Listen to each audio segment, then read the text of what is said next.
আমরা ভেবেছিলাম 57টা মুসলিম রাষ্ট্র আমাদের আছে, আমাদের একটা সংস্থা আছে ওআইসি, এই ওআইসি থেকে ব্যবস্থা নেওয়া হবে। বাস্তবতা হলো মুসলমানের ঘরে জন্ম নিলেই মুসলমান হয় না, কোন মুসলমান দেশের প্রধানমন্ত্রী হলেই মুসলমান হয় না, মুসলমানিত্ব অর্জন করতে হয়, ঠিক কিনা বলেন? প্রমাণ হলো আফগানিস্তানের রাষ্ট্রপ্রধান মোল্লা আনন্দুজাতা ছাড়া বাংলাদেশ, পাকিস্তান, সৌদি আরব, কুয়েত, কাতার, ইরান, ইন্দোনেশিয়া, মালয়েশিয়া একটা দেশের প্রধানমন্ত্রী রাষ্ট্রপতি মুসলমানের বাচ্চা বলে মনে হয় না।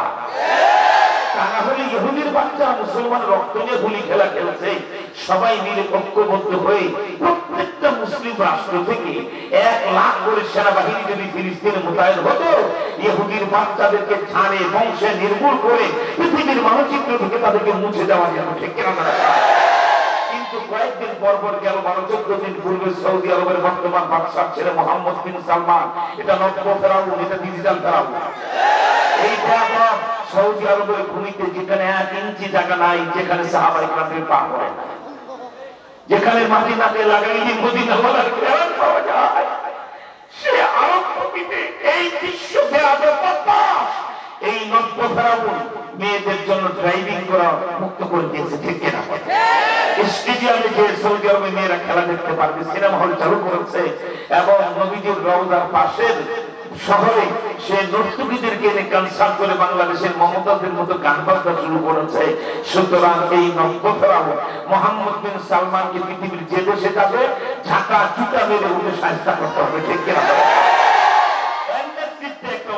সম্মেলন হল 14 দিন পূর্বে ওনারা নিন্দা প্রস্তাব পাশ করলেন।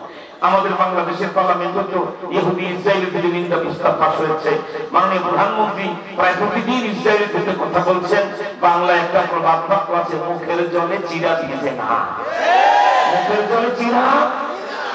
একদিকে লাশার রক্ত, আরেকদিকে নিন্দা, মুনাফিক হওয়া নেতা নির্দিষ্ট কেবল হয় একবারই স্পষ্ট আলামত, ঠিক কিনা? এতে বোঝা গেল মুসলিম রাষ্ট্রের শাসকরা যেহেতু ওই বললাম তো আফগানিস্তান রাষ্ট্রপ্রধান ছাড়া বাকি যতগুলি আছে এগুলি কেউ বেশ্যা, কেউ লম্পট, কেউ খুনি, কেউ সন্ত্রাসী, কেউ জোর করে ক্ষমতা দখল করে বসে আছে, কেউ ভোট ছাড়া বসে আছে, কেউ জনগণের বিরুদ্ধে অবস্থান নিয়েছে, কেউ মুসলিম মাদ্রাসার বিরুদ্ধে অবস্থান নিয়েছে। ইসলাম রক্ষা হবে না, ঠিক কিনা? তাই এখন মনে রাখবেন, আমি 3 ঘন্টা কথা কয়েক মিনিটে বলছি।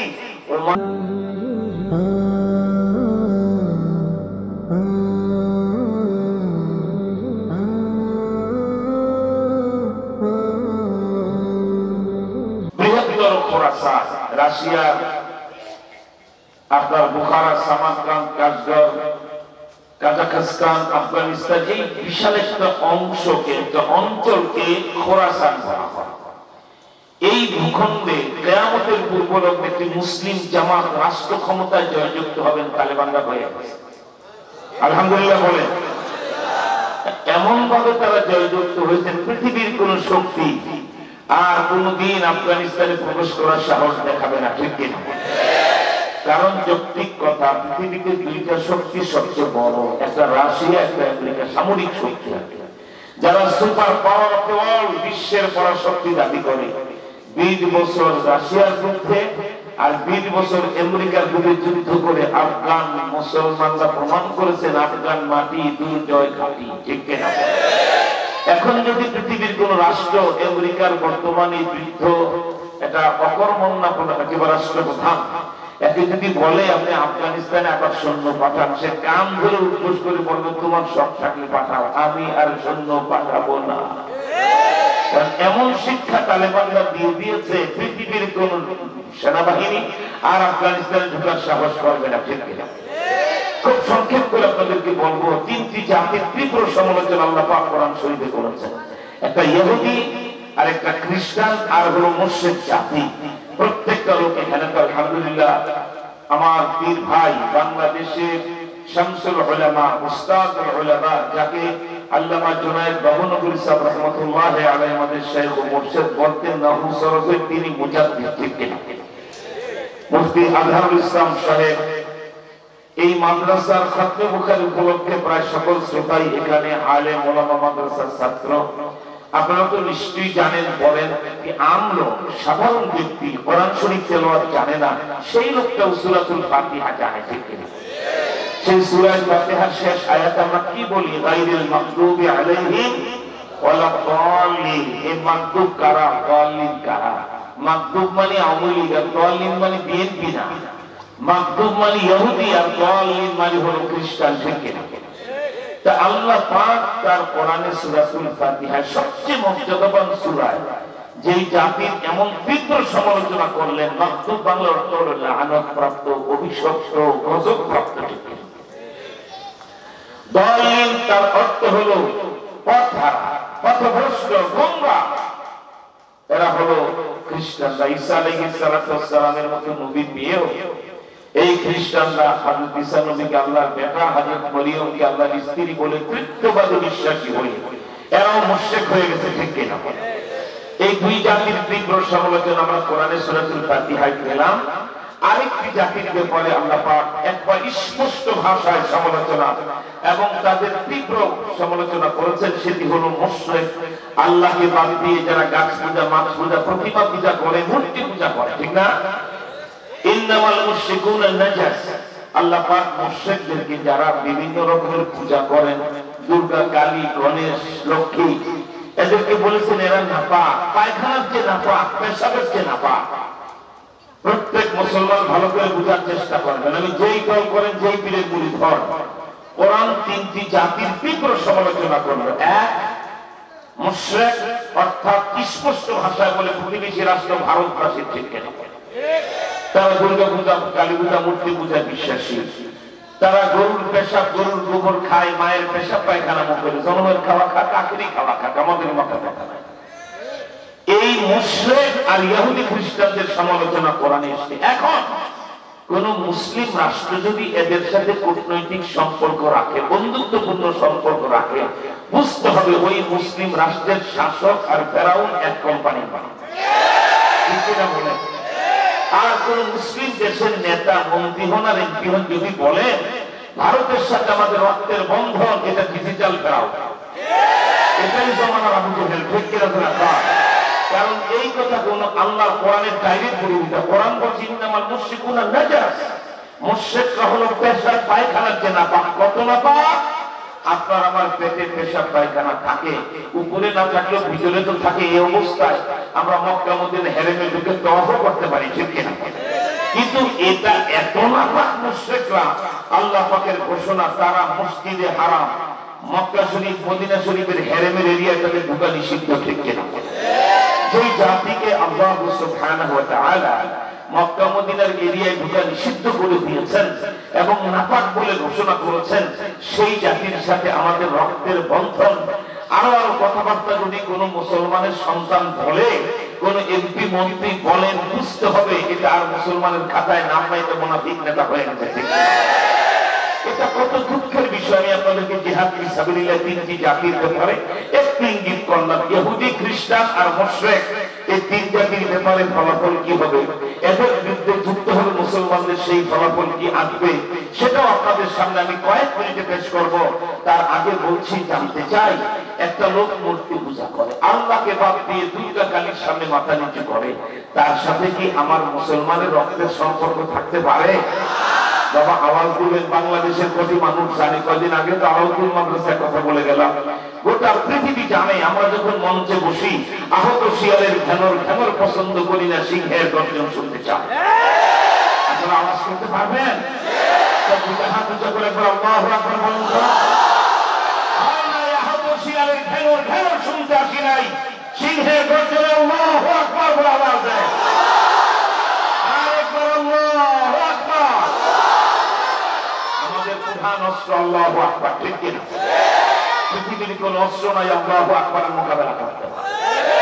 আল্লাহর কসম, পৃথিবীতে পরমাণু অস্ত্র থাকতে পারে, এটা নির্দিষ্ট সীমায় দিয়ে তার পাওয়ার শেষ হয়ে যায়। আল্লাহু আকবারের পাওয়ার শুরু হয় জমিনে, নয় আসমানের উপরে আল্লাহ পাকের আরশ পর্যন্তের পাওয়া। আল্লাহু আকবার।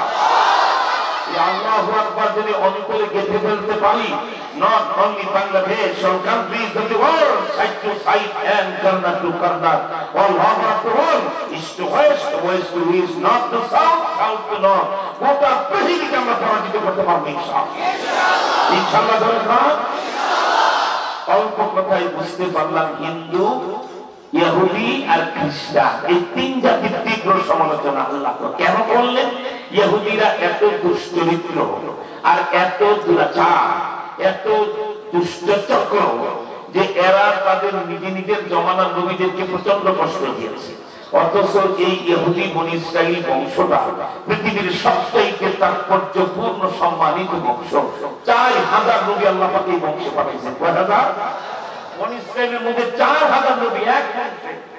আমাদের কারো বংশে একজন নবীর ঠিকানা পেলে, আমার দাদার দাদা ফলনা নবী ছিলেন, আমাদের দাপটে রাস্তায় কেউ চলতে পারত ঠিক কিনা? আর 4000 নবী যাদের বংশে, এরপরও কয়লার ময়লা ধুইলেও যায় না। এই ইহুদির বাচ্চারা তাদের চরিত্র বদলাইতে পারেনি, ঠিক কিনা বলেন? দ্বিতীয় বিশ্বযুদ্ধের পরে তারা এসে আমাদের ফিলিস্তিনের ভূমি দখল করে একটা জারজ, একটা প্লাস্টার কান্ট্রি, একটা জারজ রাষ্ট্র, 1 ইঞ্চি জায়গা তাদের নাই, আমাদের ভূমি তারা দখল করেছে, ঠিক কিনা? আজকে 75 বছর ধরে প্রায় প্রতি বছর রক্ত ঝরাচ্ছে প্রতিদিন। এমন চায় না ফিলিস্তিনি একজন যুবকের বুকে তাদের গুলি লাগে না। এখন সময় এসেছে বদলা দেওয়া, কি বলেন ঠিক না?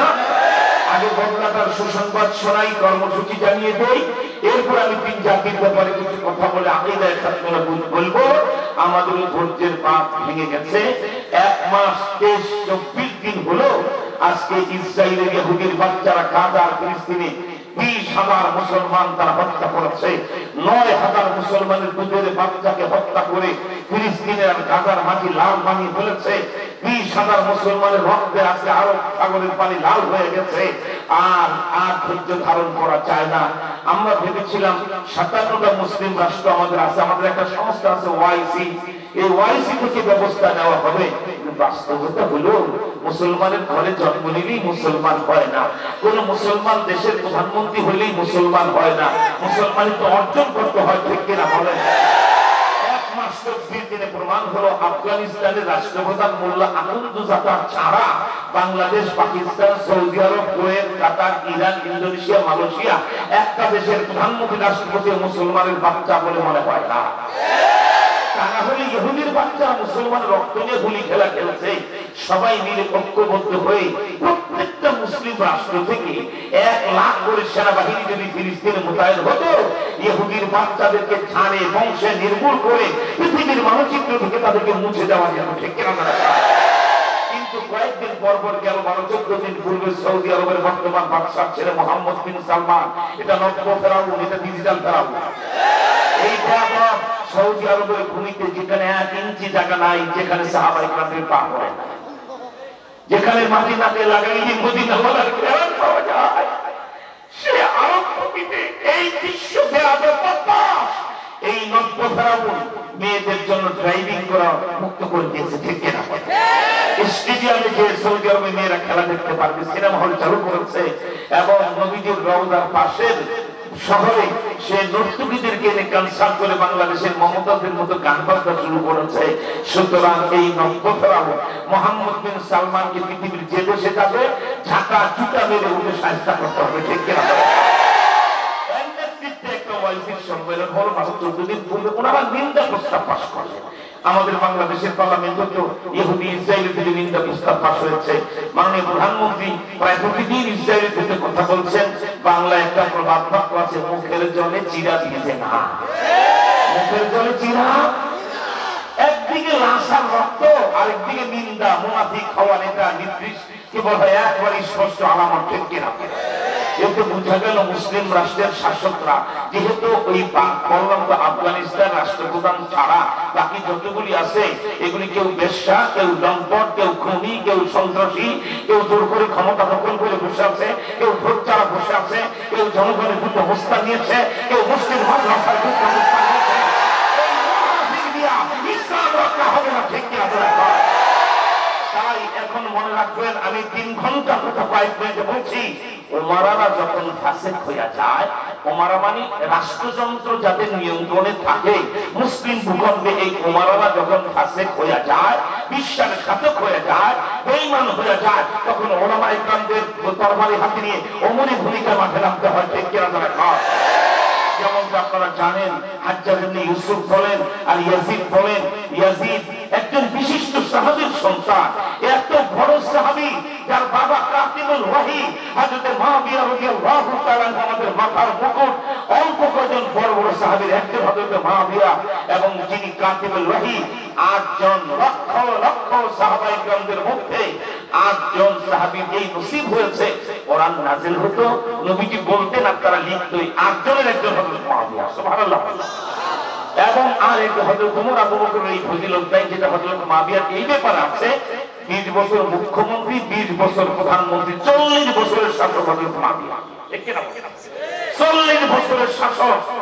এমন একজন জলিল কদর সাহাবীর সন্তান হয়ে ইয়াজিদ যে অপকর্ম করেছে, সে যখন সুন্নাত থেকে বিচ্যুত হলো, নবীজির পদাঙ্কিত পথ ছেড়ে খেলাফত, এই জন্য খেলাফতকে মুলুকিয়ত রাষ্ট্রাংশে পরিবর্তন করে ইসলামকে ধ্বংস করার পায়তারা করলো। উলামায়ে কেরামদেরকে বলা হয় আপনার লাইট হাউস, বাতিঘর। উলামায়ে কেরামদের চেতনার প্রাণকেন্দ্র, নবীজির পরিচার টুকরা হযরত ফাতেমা রাদিয়াল্লাহু তাআলা আনহার আদরের দুলাল হযরত ইমাম হুসাইন কারবালার প্রান্তরে তরবারি হাতে নিয়ে গর্জে উঠলেন, জীবন দিলেন, গলা কাটালেন, কিন্তু ইয়াজিদের সাথে কোনো আপোষ করেন নাই। ঠিক কিনা? তো এখন বর্তমান বাংলাদেশ, পাকিস্তান, সৌদি আরব, কুয়েত, কাতার সব ইয়াজিদি শাসন চলছে, ফেরাউনি শাসন চলছে, ইয়াজিদি রাজনীতি চলছে, আর আবু জেহেলের ধর্ম চর্চা চলছে। ঠিক কিনা বলেন? এখন আমাদের কি করতে হবে? আমরা এখন আর তাদের অপেক্ষায় থাকলে হবে না। তাই আজ 3রা ডিসেম্বর, 16ই ডিসেম্বর আমাদের বাংলাদেশের জাতীয় বিজয় দিবস। ডিসেম্বর আমাদের অহংকার। আমরা 9 মাস যুদ্ধ করে হানাদার পাকিস্তানিদেরকে বুঝিয়ে দিয়েছি পাকিস্তানিদের বন্দুকের নলেজ আমার বাংলার বাসের লাঠি আরো শক্ত। ঠিক কিনা? এরপরে তো লাল সবুজের পতাকা 1971 সালের 16ই ডিসেম্বর বাংলার আকাশে উড়েছে। তাই সেদিন বিজয় দিবস। আমরাও 16ই ডিসেম্বর পর্যন্ত অপেক্ষা করব।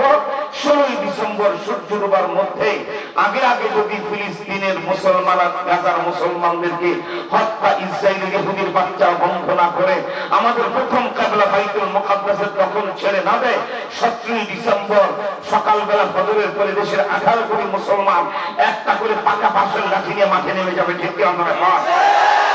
যদি ইসরায়েল মুসলমান হত্যা বন্ধ না করে 17ই ডিসেম্বর থেকে ঢাকা, খুলনা, রাজশাহী, বগুড়া, ময়মনসিংহ, নোয়াখালী, কুমিল্লা, এক কথায় সারা বাংলায় 18 কোটি মুসলমান 17 ডিসেম্বর একটা করে বাঁশের লাঠি হাতে নিয়ে সাদা চামড়ার লাল কুত্তা ইহুদি খ্রিস্টান যেখানে পাওয়া যাবে সেখানে ইঁদুরের মতো নিধন শুরু করতে হবে। ঠিক কি হবে না?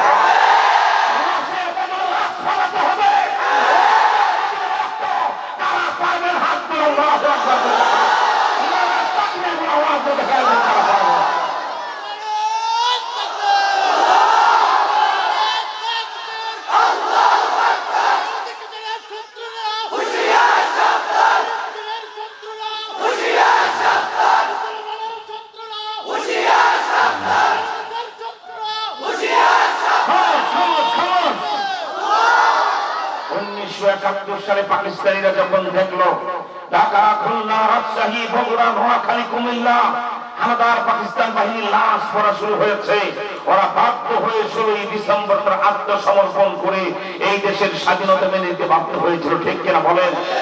যদি 16ই ডিসেম্বর সূর্য ডুবার আগে ওই ইসরায়েলের ইহুদির বাচ্চারা মুসলমান হত্যা বন্ধ না করেন, 17 তারিখ থেকে যদি খবর যায় ঢাকায় আজকে বাংলাদেশে 200 ইহুদি খুন হয়েছে, এরপরে 200 খ্রিস্টান খুন হয়েছে, ওরা বাধ্য হয়ে যুদ্ধ বন্ধ করবে। ঠিক কিনা? তাই লাশের বদল লাশ নেওয়ার আগে বন্ধ হবে না। মাননীয় প্রধানমন্ত্রীকে বলবো, আপনি পার্লামেন্টে বিল পাস করেছেন, নিন্দা প্রস্তাব দিয়েছেন, ইসরায়েলের বিরুদ্ধে আমরা ধন্যবাদ জানাই, কিন্তু শুধু নিন্দা প্রস্তাবে হবে না, আপনি নিজে আহ্বান করুন এবং বাংলাদেশ সহ আপনি অনেক ব্যাপারে পৃথিবীতে এক কদম এগিয়ে কথা বলেন। আপনি কেন সৌদি বাদশার ছেলেকে বলেন না যে বাংলাদেশ থেকে আমরা 1 লাখ সৈন্য দিতে প্রস্তুত? 57টা মুসলিম রাষ্ট্রের 57 লক্ষ সৈন্য আজকে যদি মোতায়েন হয় ফিলিস্তিনে, কালকে সকালে সূর্য উঠবে, সূর্য ডুবতে ইহুদিরা দেখবে না, ইহুদি জারুল রাষ্ট্রটা মাটির সাথে রিপিট করে ধারে বংশ নির্মূল করে আমাদের বাইতুল মুকাদ্দাস দখলে চলে আসবে। ঠিক কিনা? দরকার কিসের ভয়? মুনাফিক যারা হয় মুসলমান হওয়ার পরে তাউট, পাক্কা, লম্পট, খুনি, সন্ত্রাসী চরিত্রের সমস্যা, ভোটের সমস্যা, বস্তার রাষ্ট্র ক্ষমতা দখল ইত্যাদির উপর আর যদি কোনো মুসলমান শাসকের থাকে তার আত্মশক্তি থাকে না, ইমানি শক্তি থাকে না। ঠিক কিনা বলেন? তা না হলে আপনি বলুন যেখানে নবীজির স্পষ্ট ঘোষণা, আমি ব্যাখ্যা ছাড়াই বলছি, বৃহত্তর খোরাসানে জয়যুক্ত হবে একটি মুসলিম কে বলা হয় একটা জামাত হয়ে গেছে তালেবানরা। তারপর নবীজি বলেছেন বিশ্বযুদ্ধ বেঁধে যাবে ইহুদি খ্রিস্টানদের বিরুদ্ধে, অলরেডি ইসরায়েলে বেঁধে গেছে। সেই যুদ্ধে মুসলমান শাসকরা পিছিয়ে থাকলেও পৃথিবীর 200 কোটি মুসলমানের মধ্যে 30 কোটি এক সাইডের 30 বছরের নিচে যুবক, ঠিক কিনা বলা কর। আল্লাহর বদলে আফগান তালেবানরা যদি ইরানের সাথে সমঝোতা করে ইরান বর্ডার খুলে দেয়, জর্ডানের বর্ডারটা লাঠি দিয়ে ভেঙে দেওয়া হয়, এরপরে যদি তালেবান সৈন্যরা ফিলিস্তিনে মোতায়েন হয়, খোদার কসম পৃথিবীর 30 কোটি যুবকরা ঘরে বসে থাকবে না, সব ফিলিস্তিনে হাজির হবে, ঠিক কিনা বলা কর। সুযোগে এসে গেলে কারা যাবেন তার হাত তুলে আল্লাহু আকবার বলে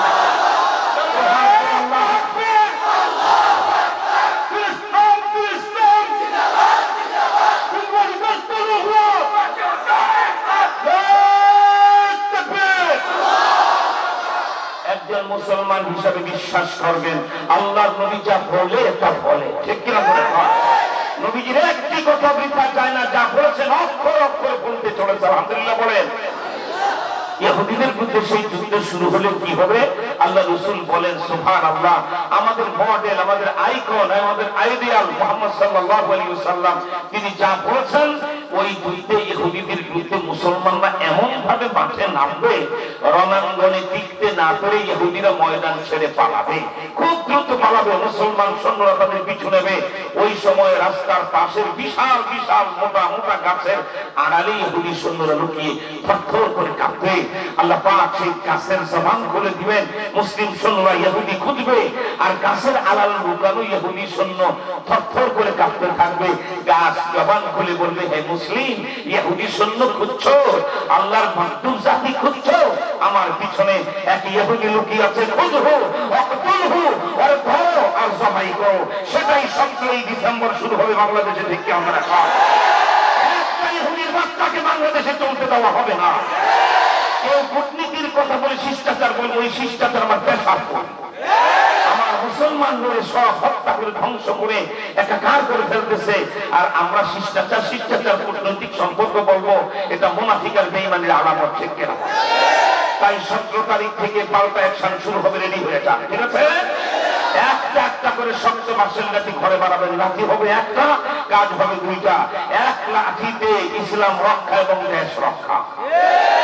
2 নম্বর, এটা হলো ইন্টারন্যাশনাল কর্মসূচি। আরেকটি দেশের একে বলা হয় আপনার অভ্যন্তরীণ জাতীয় ন্যাশনাল কর্মসূচি আছে। এদেশের উলামায়ে কেরাম একটা চোর ডাকাত গুন্ডা তাউট পারু বলে, আলেমরা দেশের শ্রেষ্ঠ সন্তান, ঠিক কিনা? মসজিদ ইমাম, মাদ্রাসার শিক্ষক, ওয়াজের বক্তা, খানকার পীর, এই উলামায়ে কেরামের খেদমতে দেশ ইসলাম ঠিক আছে, ঠিক না? যারা 52 বছর দেশ স্বাধীন হওয়ার পরে 1 ঘন্টা ক্ষমতায় থাকলেন না, একটা টাকা দুর্নীতি করলেন না, কোনো টাকা চুরি করলেন না, কোন সন্ত্রাস করলেন না, সেই জাতির সভ্য শ্রেষ্ঠ সন্তানদেরকে বছরের পর বছর জেলখানায় আটকায় রাখা হবে, আর মুসলমান চুপচাপ থাকলে তা হয় না, ঠিক কিনা? বাংলাদেশের এদেশের 30 লক্ষ উলামায়ে কেরামদের এখন মাথার মুকুট, যাকে আমি বলছি এখন বাংলাদেশের জিন্দা শেখ মুজিব, ঠিক কিনা? আল্লামা মামুনুল হক, শাইখুল হাদিস, ইবনে শাইখুল হাদিস। মনে রাখবেন, মামুনুল হক যেদিন কাশিমপুর কারাগার থেকে বের হবে, এমন ঝড় তুফানের ঘূর্ণিঝড় শুরু হবে, তা কোন সরকার আর সামাল দিতে পারবে না। আমি মুক্তি, কিসের মুক্তি চাই? সাকার মুক্তি চাই। 2.5 বছর হয়ে গেছে মুক্তি দেয় না, এবার মুক্তি চাই না, কারাগার ভেঙে বের করে আনতে হবে।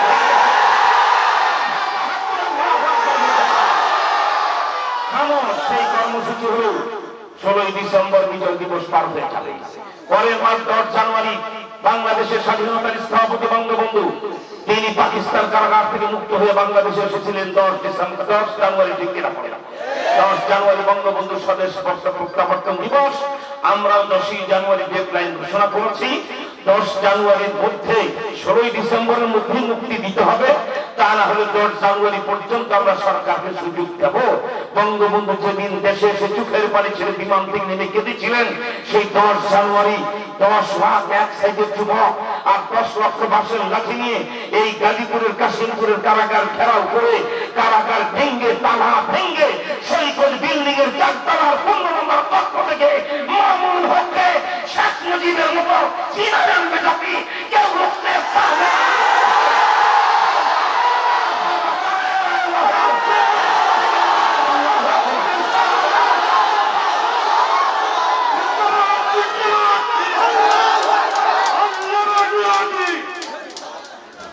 আল্লাহ তুমি কবুল করে ফেরত আমিন। এক সেকেন্ডে বসে বলুন, যে যত তাড়াতাড়ি বসতে পারবেন বুঝলে আপনি নিজের জিহাদের ময়দানে যাওয়ার যোগ্যতা আল্লাহ কবুল করেন, বলেন আমিন। আর বলেন আমিন। ইহুদি খ্রিস্টানরা পরিষ্কার, গাছের আড়ালে লুকাবে, গাছের জবান খুলে যাবে। মুসলমান বলেন গাছ জবান খুলে যদি কোন সৈন্যদেরকে সহযোগিতা করে এদেরকে হারাবার শক্তি পৃথিবীতে থাকতে পারে? আমরা জিতে যাবো ইনশাআল্লাহ। বলেন রয়ে গেল প্রতিবেশী ভারত। এই ভারতের ব্যাপারও বিশ্বনবী মানবতার মহানায়ক আমাদের মাথার মুকুটি হৃদয় রাজা দুজাহানের বাদশা খাতামুল আম্বিয়া মুহাম্মদ সাল্লাল্লাহু আলাইহি ওয়াসাল্লাম স্পষ্ট ভাষায় চারটি ফজিলত বলে গেছেন। সুবহানাল্লাহ। পালন কোথায়? নাসাই শরীফ। কোন খণ্ড? দ্বিতীয় খণ্ড। কত পৃষ্ঠা? 52 পৃষ্ঠা। কোন সাহাবী? হযরত আবু হুরায়রা থেকে দুইটি হাদিস। সুবহানাল্লাহ। আল্লাহ রাসূল বলেছেন ইন্ডিয়ার যে অপকর্ম আমি এতদিন প্রায় ভাবতাম যে নবীজি এত দয়ালু নবী, নিজের জানের শত্রুকে ক্ষমা করে দিতেন, ঠিক কিনা?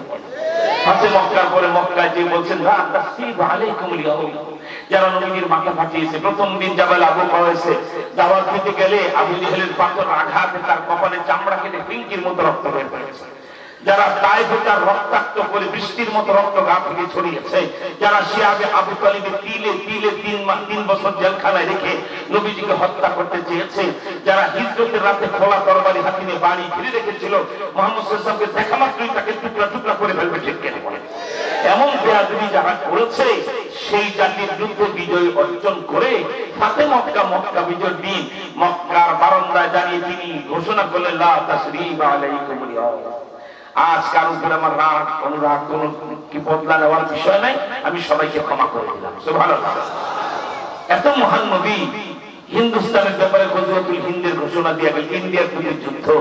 আমি 92 সালে ইন্ডিয়াতে তখন ছিলাম, যখন বাবরি মসজিদ ভাঙা হয় ওই দিন আমি বুঝতে শুরু করলাম নবীজি কেন 1000 বছর আগে যুদ্ধের ঘোষণা দিয়ে গেছে, ঠিক কিনা বলে? বাংলাদেশের 27টা বাংলাদেশ সমান ভারত, তোমার কি জায়গার অভাব? মুসলমানের মসজিদ ভেঙে ওই মসজিদের উপরে রাম মন্দির বানাইতে হবে, এটা হিন্দুদের শয়তানি আর বদমাশের বাটপারি, ঠিক কিনা? এটা শুরু করলো। এরপর বর্তমান ভারতের প্রধানমন্ত্রী পৃথিবীর সবচেয়ে নিকৃষ্টতম প্রধানমন্ত্রী। এর মতো কষাই, এর মতো খুনি, এর মতো বেয়াদব পৃথিবীতে নাই। আমাদের দেশটা তো ভালোই শেষ দিকে সরকারের সাথে অনেক ভুল বুঝাবুঝির উপর আহমদ শফিকে শেখ হাসিনা আপা ডাকলেন, হুজুর ক্ষমা করলেন, আমরা একটু ক্ষমার নজরে দেখতে শুরু করলাম। কিন্তু মোদীকে এনে 22 জন মুসলমানকে হত্যা করে নতুন করে আবার সম্পর্ক নষ্ট করলেন, ঠিক কিনা? কি বলেন ঠিক না? আমার ভাইরা মিথ্যা বাংলা দিয়ে মাহে রমজান, আল্লাহু আকবার, এদেশে মুসলমান আছে বলে আমার মনে হয় না। রমজান মাসে জাতির বিবেক ওলামায়ে কেরামকে ইফতারের আগে গ্রেফতার করা হবে, সেহরি থেকে ধরে নিয়ে যাওয়া হবে, তারাবির নামাজ থেকে বের করে আলেমদেরকে নিয়ে যাওয়া হবে। আর যে জাতি চুপ থাকে এই জাতি আর যাই হোক মদিনার উম্মত দাবি করে হাসরের ময়দানে মুখ দেখাতে পারবে না।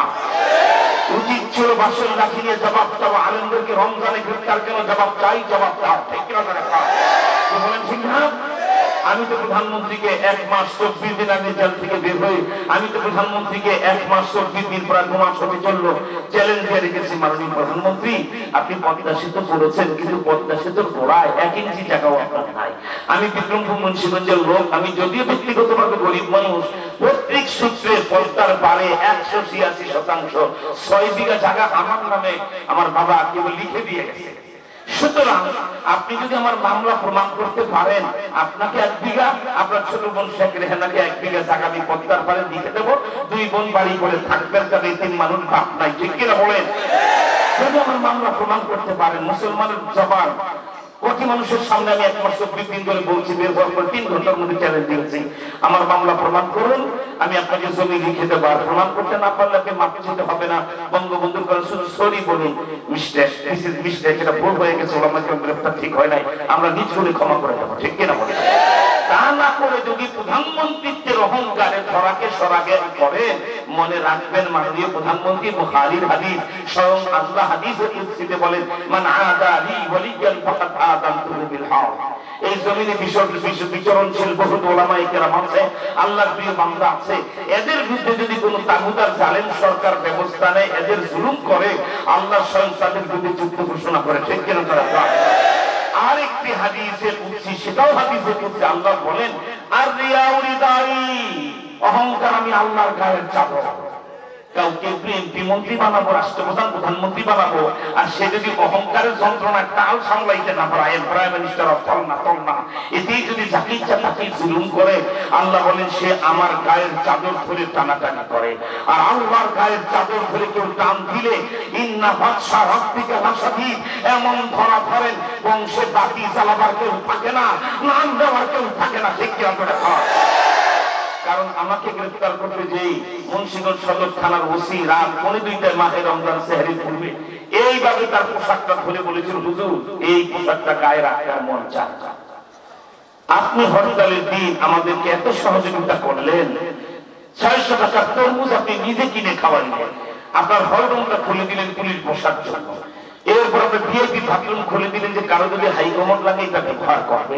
30 কিলোমিটার দূরে মাওয়া রোডে একটা গন্ডগোল হয়েছে, সেখানে মামলা হয়েছে, কিন্তু হরতালের দিন 30 কিলোমিটার দূরের মামলায় আপনাকে গ্রেফতার করতে হবে, এই মুখ আল্লাহরে কিভাবে দেখাবে? এবং ওসি বলেছেন যে হুজুর চাকরি করতে আর মন চায় না। আমি বলছি আপনাদের চাকরির জন্য আমাকে যদি না দেন কি হবে? তো 3 জন ওসি, সার্কেল এসপি 2 জন, আর এসপি সাহেব মুন্সিগঞ্জ, এই কয়জনকে সরকার সাসপেন্ড করবে। আমি বললাম আপনাদের চাকরির জন্য কোনো ক্ষতি না হয়, গভর্নমেন্ট বলেছে, হেডকোয়ার্টার পুলিশের বলেছে আমাকে নিয়ে চলো। আমি তার জন্য দোয়া করি, নাম ঠিকানা বলবো না, এখনো চাকরিতে আছেন, তাহলে সরকারকে বলবো হুজুরদের সাথে এত বিড়ি ঠিক কিনা চলে, তার বিরুদ্ধে ব্যবস্থা হবে। তিনি সেহরির সময় নিজের হাতে রান্না করে আমাকে, বিক্রমপুরের লোকেরা চা দিয়া সেহরি খায়, সব ব্যবস্থা করেছে। এরপরে আমাকে এসি রুমে সারা রাত রেখেছেন, থানার গারদে থাকতে দেন যে না, হুজুরকে থানার গারদে রাখতে দেওয়া যাবে না। আলহামদুলিল্লাহ এই পার্সোনাল সেবার জন্য উনি কি বলা হয় বিনিময় পাবেন। আমার প্রশ্ন মাননীয় প্রধানমন্ত্রী, আমি বলছি এই আধুনিক যুগ, একটা পিঁপড়া চললে আকাশ থেকে ড্রোনের মাধ্যমে তার গতিবিধি রক্ষা করা যায়, ঠিক ঠিক। আমি মাওয়া রোডের গন্ডগোলে বক্তৃতা করতে হবে না, পিকেটিং করতে হবে না, নেতৃত্ব দিতে হবে না, শুধু উপস্থিত ছিলাম। একটা ছবি electronics media, print media, radio, television, পত্র পত্রিকা, আমার একটা ছবি দেখে নুরানি সাহেব ছিলেন সেখানে, আমি মাথা পেতে শাস্তি মেনে নেবো, ঠিক কিনা বলেন? আবার বলেছি মাননীয় প্রধানমন্ত্রী, বাকি আপনার একা, প্রত্যেকটা মানুষের বাকি আপনার বাপের মতো মর্যাদার মতো, ঠিক কিনা বলেন? 111 বছর বয়সে আমার আব্বা মারা গেলেন, শেষ জীবনে 25 বছর আমি তার সেবা করি। আপনি মিথ্যা মামলা জেলখানায় আমার বাবার মৃত্যু আপনি আমাকে দেখতে দেন নাই। আমি কারাগার থেকে শিকল পেতে তার জানাজা করতে গিয়েছি। মনে রাখবেন আপনার বাবার নেই, আর অনেক মর্যাদাবান বাবা মানুষের আছে। আপনার বাবা কয় রাকাত নামাজ পড়েছে, কয়দিন তাহাজ্জুদ পড়েছে, আপনার বাবা আমার বাবা 80 বছর একদিন তাহাজ্জুদ করতে জানা, পাবলিক 3 লাখ সাথী, এবং তিনি 12 বছর একটা নামাজ রোজা রেখেছেন। আপনার বাচ্চাটা 14 বছর আমলে সাথে দেখাতে পারবেন না, ঠিক কিনা বলেন? সুতরাং বাবা শুধু একা মনে করেন না, প্রত্যেকেরই বাবা আছে। আমি যে আমার বাবার মরণ দেখতে পাই নাই, এটাও তো জবাবের দিন আমি নিয়ে ছাড়বো, ঠিক কিনা মনে বলেন? ঠিক না? সেজন্য আমার ভাইরা বলি, আল্লামা মামুনুল হক শাইখুল হাদিস ইবনে শাইখুল হাদিস এখন কারাগারে প্রত্যেকদিন মাগরিবের পরে আউয়াবিন আর রাতের তাহাজ্জুদ 10 পারা কোরআন শরীফ তেলাওয়াত করে। 3 দিনে খতম। মানে প্রধানমন্ত্রী আপোষ করে ফেলুন, তাকে ছেড়ে দিন, নিঃশর্ত ক্ষমা চান, আমরা ক্ষমা করে দেবো। আপনি খালেদা জিয়া রাজনীতি করবেন, আমরা ওই পোষা রাজনীতি বিশ্বাস করি না। কত মন্ত্রীদের যোগ দিলেন, কত রকম প্রলোভন দেখালেন, কিছুই তো নিলাম না, ঠিক কিনা? নেব না, তাগুতের সাথে কোনো আপোষ নাই, ঠিক না? বলছিলাম ওই প্রতিবেশী রাষ্ট্র ভারতের প্রধানমন্ত্রী মোদী বেয়াদব এসে আমার দেশে মারামারি বাধায় দিয়ে, ঠিক কিনা? এই মোদী যখন 2002 সালে গুজরাটের মুখ্যমন্ত্রী, চিফ মিনিস্টার 2500 মুসলমানকে পেট্রোল দিয়ে হত্যা করেছে, 1500 মুসলমানদের অবিবাহিতা মেয়েগুলিকে ধর্ষণ করায়, হিন্দু যুবকদেরকে দিয়ে পেট্রোল দিয়ে পড়ায় হত্যা করেছে। সুতরাং মোদী সাহেব, আমি এবার বুঝতে পেরেছি আমার নবী কেন আপনার দেশের বিরুদ্ধে যুদ্ধ ঘোষণা করে গেছেন। 1500 বছর পূর্বে নবীজি সাহাবায়ে কেরামদেরকে আপনারা যেমন চাতক পাখির মতো হাঁ করে তাকিয়ে আছেন, আল্লাহর নবীর সাহেব ওমর, আবু বকর, ওসমান, আলী, এরা হলো সেই মজলিসের শ্রোতা। সুবহানাল্লাহ। নবীজি গজওয়াতুল হিন্দের ঘোষণা দিলেন, সাহাবায়ে কেরাম হাঁ করে তাকিয়ে আছেন। আল্লাহ রাসূল ইন্ডিয়ার বিরুদ্ধে যুদ্ধের 4টা ফলাফল বলে গেলেন। 1, ইন্ডিয়ার বিরুদ্ধে যুদ্ধে শরীক হবে যারা, বিনা হিসাবে বেহেশতে যাবে তারা। এখন কি এই স্লোগান ভিতর থেকে আসে না? ইন্ডিয়ার বিরুদ্ধে লড়বো মোরা, বিনা হিসাবে বেহেশতে যাবো মোরা, ঠিক কিনা? 2 নম্বর, আল্লাহ রাসূল বলেছেন যুদ্ধ মানে মামার বাড়ির পাকা আম খাওয়া না, যুদ্ধ মানে খাতার খিচুড়ি খাওয়া না, যুদ্ধ মানে মিলাদের জিলাপি খাওয়া না, যুদ্ধ মানে রক্ত দাও রক্ত দাও, গলা কাটাও গলা কাটো। লক্ষ কোটি হিন্দু সৈন্য যদি মারা যায় তো 1000 মুসলমান শহীদ হতে পারে না? আল্লাহ রাসূল 2 নম্বর, এই মুসলমান কান খুলে শোনো, লম্বা এক কথা দাড়ি রাখলে মুসলমান হয় না, একটা বিকাল কাফি টুপি মাথায় ঝুলাই দিলে মুসলমান হয় না। মুসলমানই তো আলাদা জিনিসের নাম, ঠিক কিনা করে কয়? এত সাথে লম্বা দাড়ি রাখলে যদি মুসলমানরা ভর্তি হয়ে যেত, রবি ঠাকুর সবার আগে যাওয়ার কথা, ঠিক কিনা করে কয়? ভালো করে বুঝতে হবে। আল্লাহ রাসূল 2 নম্বর বললেন, ইন্ডিয়ার বিরুদ্ধে যুদ্ধ আমার যে উম্মতেরা শহীদ হবে, আফজালুস সুহাদা, তারা শহীদ সম্রাট হবে। সুবহানাল্লাহ বলে কয়। 3 নম্বর, আল্লাহর হাবিব দুই জাহানের বাদশা খাতামুল আম্বিয়া মুহাম্মদ সাল্লাল্লাহু আলাইহি ওয়াসাল্লাম সেই যুদ্ধের ফলাফল বলতেন। সাহাবায়েরা ও আ করতেছে, সুবহানাল্লাহ, কি অবস্থা যে এত ফজিলত ওই যুদ্ধে যদি আমরা দোয়া করতে শুরু করি, আল্লাহ আমাদেরকে ঈসা মুসা নবীর উম্মতের মধ্যে 3000 হায়াত বাড়ায়া দাও, বছর আমরাও সেই যুদ্ধে শরীক হব। সুবহানাল্লাহ।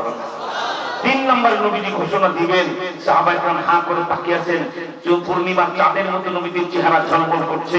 এমন সময় নবীজি বললেন, 3 নম্বর ফজিলত হলো ওই যুদ্ধে আমার উম্মত জিতে যাবে।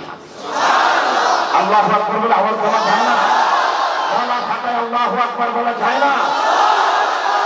4 নম্বর ফজিলত আল্লাহ রাসূল বলেন, সেই যুদ্ধ মুসলিম সৈন্যরা লড়তে ভারতের প্রধান, মানে এখন প্রাইম মিনিস্টার, প্রধানমন্ত্রী বলা হয়, রাষ্ট্রপ্রধানের বাসভবন ঘিরে সেখানে প্রবেশ করে ইঁদুরের মতো তাকে হত্যা করে সিলসিলাতুল হাদিদ, লোহার শিকল ভারত প্রধানমন্ত্রীর গলায় লাগায়া তার মরা লাশ টেনে বাড়ির বাহিরে রাস্তায় এনে মুসলিম সেনানায়কের পায়ের তলে তার লাশ ফেলে দেওয়া হয়। আমি গেল 4 বছর ধরে বলেছি, মাকে বলা হয় ভারতের প্রধানমন্ত্রী মোদী সাহেবকে, মোদী সাহেব আপনার আচরণে অবস্থা দৃষ্টে মনে হচ্ছে লোহার শিকলটা আপনার গলায় ঝুলার সম্ভাবনা বেশি, ঠিক কি বলেন? ঠিক না? আমি তো দেখতে পাচ্ছি যেন বাবুলি মসজিদ আবার পুনর্দখল করে মিম্বর ঢুকায় আযান দিয়ে মূর্তিগুলি সরিয়ে আমার জুমার নামাজ চালু করতেছি ইনশাআল্লাহ।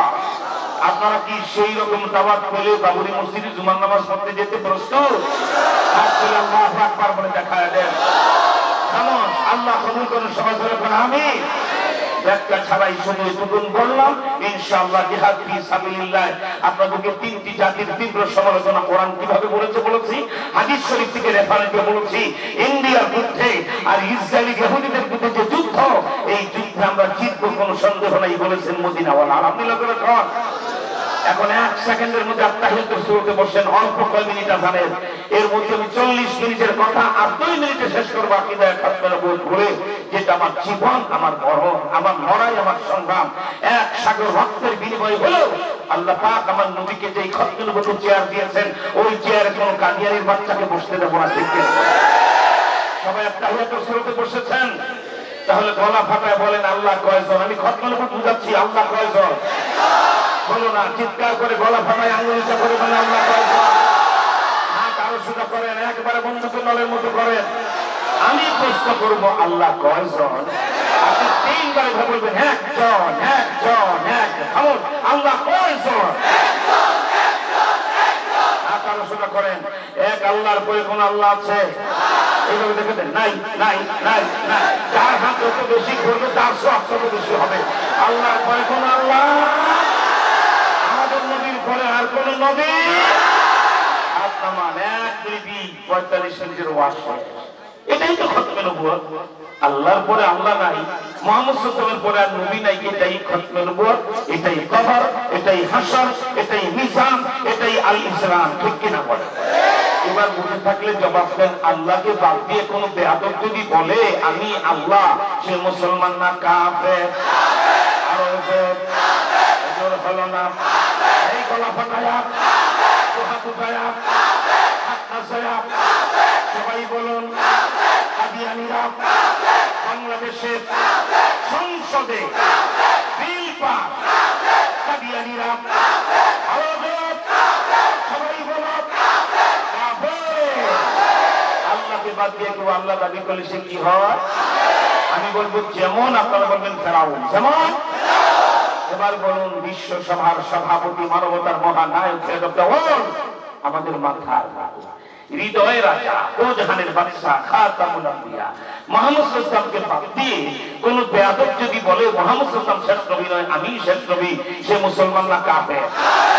যেমন বলেন কাদিয়ানী যেমন। এখন আপনাদের মন আনচান করে, হুজুর যদি 2 মিনিটও আযানের আগে বলেন আল্লাহ রাসূল একটু কাদিয়ানীর পরিচয়টা বলে দেন, আমাদের ঈমান ঠিক হয়ে যাবে, ঠিক কিনা বলেন? কিন্তু একটা শর্তে বলবো, আমি বলবো এই কান দিয়ে শুনবেন আর ওই কান দিয়ে বের করে দিবেন, আমার বলার কোনো মূল্য থাকবে না। প্রত্যেকে টাচ মোবাইলগুলি জলদি উঁচু করেন, আমার এখনকার 2 মিনিটের বক্তব্য এখনই হবে সবাই। এবং আজকে অলিপুর সাহেব হুজুরের বয়ান শুনে এশার নামাজের আগে যখন বিদায় হয়ে যাবেন, বাড়িতে যায় খাওয়ার আগে ফেসবুকে ছেড়ে দিবেন এই 2 মিনিটের বক্তব্য, যাতে প্রমাণ হবে আল্লাহর পরে আল্লাহ নাই, মুহাম্মদ সাল্লাল্লাহু আলাইহি ওয়াসাল্লামের পরে আর কোন নবী নাই, কাদিয়ানীরা কাফের। মোবাইল ফোনগুলি উঁচু করে আমাকে দেখান, হুজুর আপনারা রেডি? আপনি বলুন, আমি দেখতে চাই এখানে কতগুলি টাচ মোবাইল আছে, হাজার হাজার মানুষ। আপনি তো, আমি বলা শুরু করে দেবো কাদিয়ানীর পরিচয়, আপনারা রেডি? বলবো আমি?